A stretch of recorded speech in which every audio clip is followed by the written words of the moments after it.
நான் இந்த இன்பிட்வீனில் ஒரு இடம் வாங்கினேன். இடம் வாங்கி வீடு ஒரு பழைய வீட்டோட வாங்கினேன். அந்த வீட்டை வந்து ரெனோவேஷன் பண்ணிவிட்டு அங்கே போயிடலாம் அப்படின்ற ஒரு ஐடியாவில் நான் மூவ் ரெடி பண்ணிகிட்டு இருக்கேன்.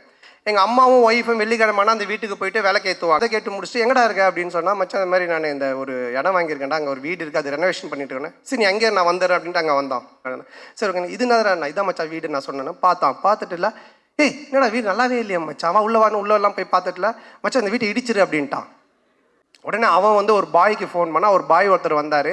சண்டே நைட் இது நடக்குது. மண்டே டியூஸ்டே வெட்னஸ்டே தேர்ஸ்டே இடித்து தரமட்டமாக்கி எல்லாத்தையும் வாரின்னு போயிட்டாங்க.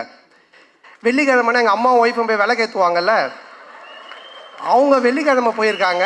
அதுக்கப்புறம் எனக்கு ஃபோன் அடிக்கிறாங்க, ராஜா நம்ம வீட்டை காணும்பா அப்படின்ட்டு. நான் எப்படா சொல்கிறதுன்னே எனக்கு தெரியல. அதுக்கப்புறம் கொஞ்சம் வீட்டுக்கு வரமா நான் சொல்கிற மாட்டேன், வீட்டை காணுண்டா. இல்லைம்மா நான் வந்து சொல்கிறேம்மான்ட்டேன். அம்மா இல்லைம்மா ஆரியா வந்தான் அன்னைக்கு, பார்த்துட்டு வீட்டை இடிச்சிரு புதுசாக காட்டலாம் நல்லா வரும், நான் அவன் சொன்னால் கரெக்டாக இருக்குமா அப்படின்னேன். உடனே எங்கள் அம்மா ஷாக்கா, ஏண்டா நீங்கள் 2 பேரும் படத்தில் தானடா அப்படி பண்ணுவீங்க, நிஜ வாழ்க்கையில் மாடா பண்ணுவீங்க, ஒரு வீட்டை இடிச்சிட்டு கிரவுண்டாக வைக்க வச்சிருக்கீங்க.